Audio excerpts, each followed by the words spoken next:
చావు కబురు చెప్పినట్టు ఒక బాంబు పేల్చారు. తిరుపతి దేవస్థానంలో తయారు చేసే లడ్డూలు బీఫ్ ఫ్యాట్ తో తయారవుతున్నాయి అని. ఇది చిన్న విషయం కాదు. చంద్రబాబు గారు చెప్పిన విషయం ప్రకారం 12వ తేదీన ఒక శాంపుల్ లడ్డూ శాంపుల్ తీసుకుంటే, అంటే చంద్రబాబు గారు అధికారంలోకి వచ్చిన రోజు జగన్మోహన్ రెడ్డి గారు ఎంపిక చేసిన కాంట్రాక్టరే ఇంకా సప్లై చేస్తున్నారు.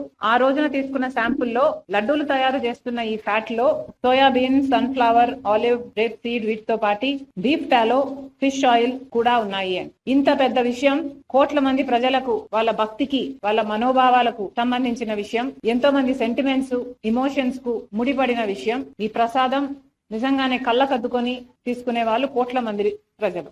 అలాంటప్పుడు బీఫ్ టాలో, ఫిష్ ఆయిల్ కూడా ఉన్న లడ్డూని ప్రసాదంగా ఇస్తున్నారు అని చంద్రబాబు గారు నిన్న చెప్పడం జరిగింది. చంద్రబాబు గారు ఇంత పెద్ద విషయాన్ని మీరు ఇంత సునాయాసంగా, ఇంత క్యాజువల్ గా ఎలా తీసుకోగలిగారు? కోట్ల మంది ప్రజలకు, వాళ్ళ మనోభావాలకు సంబంధించిన విషయం. ఈ విషయం మీరు కేవలం రాజకీయం చేయాలనుకున్నారా? కాబట్టే ఇంత సునాయాసంగా దాన్ని ఒక పాసింగ్ కమెంట్ లా మీ 100 రోజులు సెలబ్రేషన్స్ లో భాగంగా చెప్పారా? లేదు నిజంగానే చంద్రబాబు గారికి దీని సివియారిటీ ముందే తెలుసా? ముందే తెలిస్తే మరి ముందే ఎంక్వైరీ ఎందుకు వేయలేదు? ప్రజలకు ఎందుకు చెప్పలేదు? ఇంత ఆలస్యంగా 100 రోజుల తర్వాత తాపీగా మీరు చెప్తున్నారంటే మీ ఉద్దేశం ఏమిటనుకోవాలి? చంద్రబాబు గారు తన 100 రోజుల పరిపాలన మీద జనాలు ఒక రిపోర్ట్ ఇస్తారు, ఒక అభిప్రాయం వాళ్ళు ఏర్పరచుకుంటారు. కాబట్టి తన వైఫల్యాలు కప్పిపుచ్చుకోవడానికి, వైసీపీ మీద బురద చల్లడానికి ఈ 100 రోజుల వెన్యూను ఎంచుకున్నారా? చంద్రబాబు గారు సమాధానం చెప్పాలి. ఇంత పెద్ద విషయం ఇంత సునాయాసంగా తీసుకోవడానికి కాంగ్రెస్ పార్టీ ఖండిస్తుంది. మేమైతే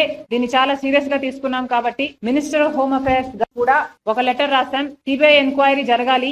ఎందుకంటే సిబిఐ ఎంక్వైరీ జరగకపోతే తప్పు ఎవరు చేశారు అని, ఇంపార్షియల్ గా ఒక ఎంక్వైరీ జరగకపోతే తప్పు ఎవరు చేశారు అన్న విషయం బయటికి రాదు.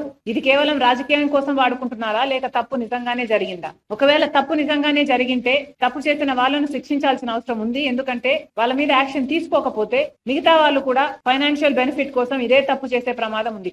కాబట్టి కాంగ్రెస్ పార్టీ ఈ రోజు హోమ్ మినిస్టర్ గారికి, అమిత్ షా గారికి ఒక లేఖ రాస్తున్నాం, సిబిఐ ఎంక్వైరీ జరగాలి అని. ఇది కోట్ల మంది ప్రజల మనోభావాలకు సంబంధించిన విషయం. కాబట్టి మేము ఇక్కడ గవర్నర్లు కలిసే ప్రయత్నం కూడా చేస్తాం. ఎందుకంటే దీని మీద సిబిఐ ఎంక్వైరీ జరగడం చాలా అవసరం.